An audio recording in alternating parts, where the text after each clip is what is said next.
Thanks so much for tuning in to our third episode of The Cold Front. I'm Joy Bettenhausen. Today we'll be talking about abnormal weather that has happened this fall. Some of the topics will include recent hurricanes, wildfires, and the societal impacts that were associated with these disasters. Sabrina is at the Storm Shield Weather Center with more information on these types of weather phenomena. You're right, Joy. There have been many disasters across the U.S. this fall that have caused substantial damage to cities and have impacted millions of people. Now, we'll take a look at these disasters from the west to the east coast. Here are the natural disasters from the fall season all across the United States. Now, we had the hurricanes down along the Gulf Coast, but we also had a freeze warning that was in effect for the southern states. There was some flooding in the Midwest, drought in the northern plains. There's even a blizzard over in Colorado earlier this season. But first, we're going to focus on the hurricanes along the Gulf. Now, first is Hurricane Harvey. It made landfall just north of Corpus Christi as a Category 4 hurricane at the end of August. Now, the main threat with Hurricane Harvey was all the rainfall that it dropped all around the Houston metro area. The maximum rainfall amount was just over 60 inches. Now, that was just around the Beaumont area. Now, all of this flooding caused a total of $190 billion worth of damage all across Texas. Now, another hurricane that caused quite a bit of damage for the United States is Hurricane Irma right along Florida. Now, Hurricane Irma made landfall in the beginning of September, first made landfall in the Florida Keys as a Category 4 hurricane, then made a second landfall in Naples as a Category 3, just a little bit downgraded. But the main threat with Hurricane Irma was the storm surge. Now, those waves got up to 7 to 10 feet. Now, that definitely caused some flooding and some problems for those on the western coast of Florida. And all of that damage cost $50 billion for Florida. Now, we're going to take a look over on the west coast now. All of the California wildfires have been going on for the past few weeks and actually began in the beginning of October. Now, these wildfires have spread also into Nevada, Idaho, and Montana, but we're going to focus right now on the ones in California. There were some bad ones over near Santa Rosa in the San Francisco area that destroyed 14,000 homes. Now, that's just in that area. A lot more towns and lives were also lost with these wildfires. But $3 billion worth of damage was caused by those wildfires. So all across the nation, the U.S. has spent quite a bit of money trying to repair these towns and lives lost from these natural disasters. Back to you, Joy. Thank you, Sabrina. We are going to take a quick break, but when we come back, we plan to talk about the societal impacts that have been caused by drought and heat. Stay tuned. Welcome back to the cold front. The heat and abnormally dry conditions have impacted many people across northwest Indiana. Storm Shield meteorologist John Hammersmith caught up with some local farmers to see how the drought has affected them. This fall has led to a very average year in crop production across Indiana compared to the 2015 and 2016 seasons. I was lucky enough to get to talk to a couple farmers from both northwestern Indiana and southeastern Indiana. In Decatur County, Sam Wiseman from Wiseman Farms said the crops have been pretty average compared to the past years. Corn yield averages have been around 200 bushels an acre, and soybeans are topping out at 62 bushels an acre. A big thing noted by Sam, he said the crops are great in areas where land sets up higher, but where the low-lying wet areas are, there's a big drop in how well the crop's produced. Another farmer from Decatur County, Kenny Gauk, from Gauk Farm, said his crops were doing about the same, with corn averaging so far from 190 to 200 bushels an acre, soybeans ranging around 65 bushels an acre. One big thing Kenny noted was the crops this year were not as good as they have been in the past two, mainly in part due to large amounts of rain during planting season in May, and the other large amounts of rain followed up in June. Another big thing noted by both farmers were the disease that can also damage crops that come along with large amounts of rainfall during crop season. After large rainfall, standing water can be an issue, and for corn, this leads to stock rot, which inevitably leads to decreased crop performance. Lastly, I talked to Mark Maxwell, a farmer here in northwestern Indiana, who stated his crops are about average for this time of year as well. Where he has seen better yields are in areas where the ground drains better and sets up higher.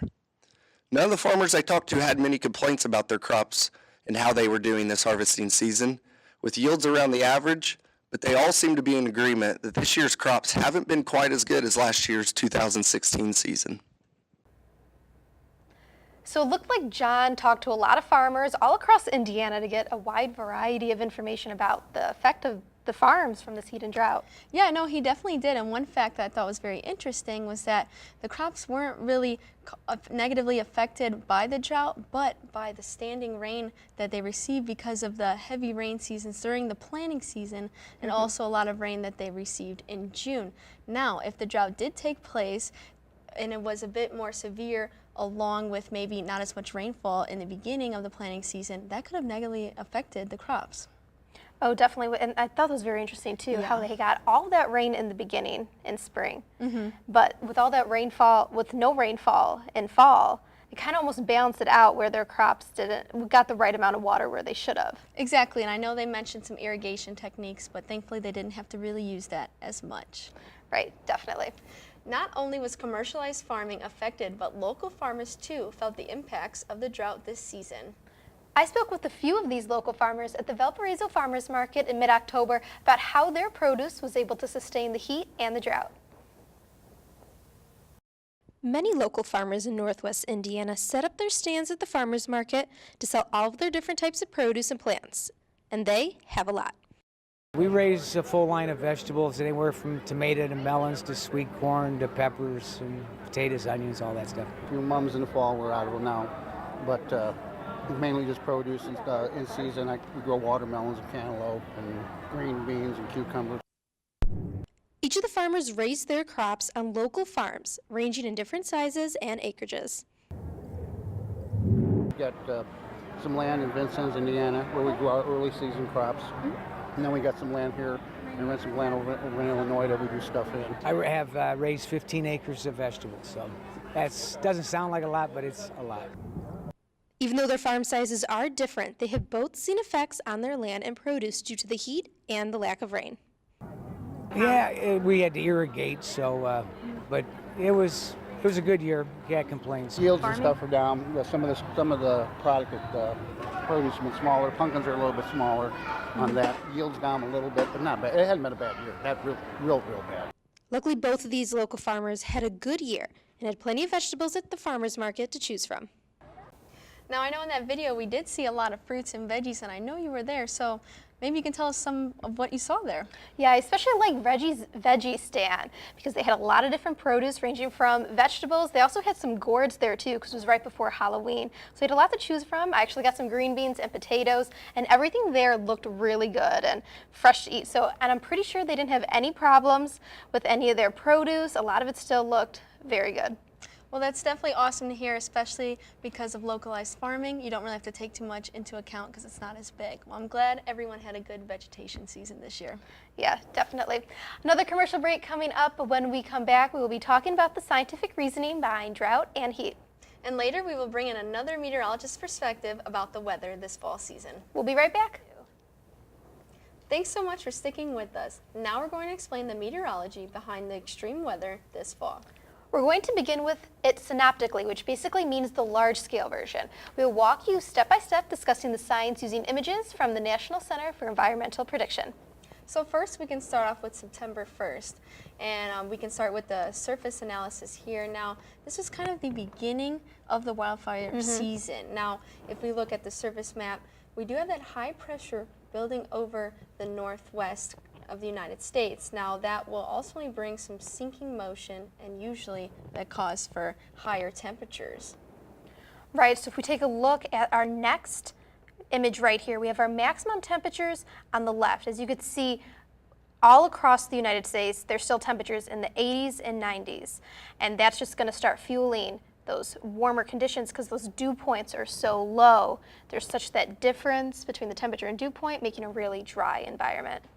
Exactly. Now, heading to the 500 millibar map, we do see kind of like that ridge-like feature over the northwest with kind of a trough by the Midwest. Now, usually with a trough, you would associate precipitation, sometimes cooler weather, and with a ridge, that's mainly drier weather, like we said, not really any precipitation, and those warmer temperatures. Now, with a ridge, usually you get the nice warm flow. Now, sometimes if the ridge is over the Midwest, you can get that Gulf moisture, but this time it's mainly over the continental United States. So that's that really warm, dry air coming up through that air mass. Right, and you could see that in the precipitation map that was that shows the 24-hour precipitation for the beginning of October. Now, it's not encompassing a few days, but it gives you the general idea that the southeastern U.S. is getting all of that rain and moisture. Also, you have to add in the hurricanes for that, obviously, as well. But there's just a little bit of precipitation over the Central Plains, the Northern Plains, and the Rockies. There's really isn't a lot of precipitation, and that kind of plays into the factor that we had a ridge over the western U.S. as well. Right, and that definitely explains. Now, September 15th is kind of that middle part of the peak season for those wildfires, especially out in the Northwest. Now, at the surface map here, you can kind of see some lower pressure over that same area that we highlighted last time. Now, along with that, you could get cooler temperatures, maybe some precipitation, but it wasn't just enough to completely extinguish those wildfires at that time. Right, exactly. You could see that on the precipitation map that there was rainfall during the middle of September, but like you said, there was not enough to really quench that ground to make it absorb a lot more and be saturated. Looking at the table here and the index, some of those greens and yellows, that's only about an inch to an inch and a half at most. So again, if you have these extremely large wildfires, an inch of rain isn't really going to do much in the grand scheme of things. Right, exactly. It's definitely not a lot of rainfall. Right. Now, October 1st, that's kind of towards the end of the season. It's not as big as it was in September, but again, you get that low pressure system. So you can kind of see that the overall pattern is now we're breaking down from the high pressure system and going towards the low pressure system. And when you have a consistent low pressure system, that's when it can really start to have an impact on the weather. Right, and even if you look to the eastern part of the United States, you have that high pressure system that's in place. That also contributed to all of the abnormally dry weather that we saw here that impacted the farmers for the Midwest as well. Right, and thankfully, again, it didn't really impact the crops Right. as much. But if you look at the temperatures, we do start to see a shift and almost a permanent shift in the temperatures. Whereas we saw temperatures in the Northwest in the 80s and 90s, temperatures are only in the 70s and maybe mid-80s. So again, we are starting to see that shift. Temperatures are starting to cool off more at night, and maybe some of those dew points could come, higher up in the atmosphere, and that way we could start to see some rain. Yeah, and those range of temperatures is actually, if you look at the upper levels at 500 millibars, you see you have that troughing pattern in the west, then a ridge over the eastern U.S., and over the Atlantic you have that trough as well. Now we call that an omega block pattern, where it's going to be kind of stationary, and we're going to see that pattern for days on end. And it's going to take a while to break that, but that's what's going to be causing that consistent dry weather for us on the eastern part of the U.S. And seen a little bit of rain over on the western coast as we look onto the precipitation map. That, as we said, we got a little bit of rain, but not enough. Right. Now, October 15th, I would consider that towards the end of the wildfire season, even though that high pressure is there on the surface map, again, because we had that omega block, especially in the Northwest, that allowed for the cooler temperatures, more precipitation in the area, so that, along with the firefighters' help, was able to ultimately cut down those wildfires. Even though the high pressure is still there, look at the max and min temperatures. They're overall a lot cooler. We're starting to see temperatures in the Northwest 40s and 50s, and normally you don't see those 80 and 90 degree temperatures until you head further south, so you can definitely see that change in season. Definitely, and in the upper levels, it's interesting to look, we don't really have that omega block pattern anymore. It's shifted to be almost that zonal flow pattern, so it's going to be just straight winds from the west to the east over the western United States. Now that's really going to just blow those wildfires. It's not really going to be that change of temperatures going up and down with the jet streak. Right, and thank goodness most of the wildfires were pretty much extinguished at that time. Right. One last break, but when we come back, we'll be bringing in another meteorology student to talk about the effects of the heat. Plus that and more in just a few minutes. Okay. To end today's show, we are going to introduce a new segment that we will have each week. It's called Professional Perspective. The purpose of this segment is to bring in another professional in the field of meteorology to explain some type of weather phenomena. Today, VU Meteorology senior Will Wight is joining us in the studio to talk about the amazing sunsets we saw here in Northwest Indiana because of the wildfires out west. So, Will, if you could tell us a little about yourself, maybe some of the clubs that you're involved in VU? Yeah, I'm a senior meteorology major with a minor in photography and a minor in GIS. I am the vice president of the VMO of VEMA, which is the emergency management organization on campus, and I'm also the treasurer of VUSIT, which is our storm chasing organization on campus. Now you're involved in a lot, but you find a lot of time to take photos. So what type of photos do you normally take, and how long have you been doing it for? I've been trying to find more time this semester. It's been rough with all of my classwork in the black and white photography class that I'm in this semester. But a lot of times I do landscape photography or weather photography when we're out on a VUSIT chase and stuff like that. So usually it's landscapes. I do some portraitures sometimes for families and friends, but usually it's landscape photography. Well, that's awesome, and that's great you're so involved not only with the community, but the campus as well. So if we're looking at your first photo here, if you can kind of explain where you took this photo, maybe what time of year it was? Yeah, I took this photo at the Michigan City Beach. It's where that lighthouse, the iconic lighthouse, usually is. I believe I took this towards the end of September, if I remember correctly.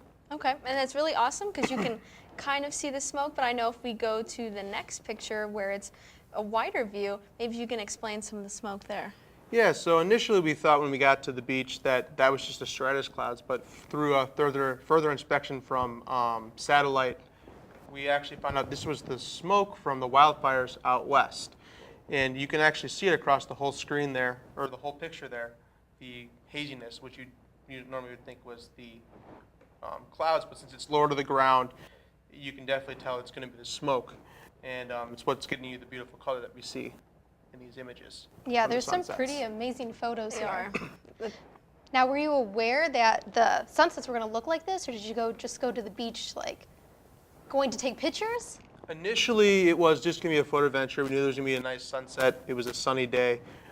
We didn't realize that the smoke was going to be that prevalent down there. I knew there was going to be a little bit, and usually when you have a little bit of smoke in the atmosphere, you're going to get the beautiful sunsets. I didn't think it was going to be that thick, and it actually allowed me to capture better photos than I thought I was going to be capturing Right. that day. And that's awesome too, because when you get wildfires out west, you don't really think that you're going to see the smoke, Yeah. especially in Indiana. But thank you, Will, so much for joining us here. Yeah, that just about does it for another episode of The Cold Front. Follow us at VUTV Weather on Facebook for the latest weather updates. Also, stay up to date on the latest news here on campus and around the country by following VUTV on Facebook, Twitter, and YouTube. I'm Sabrina. And I'm Joy. Have a great week, Valpo.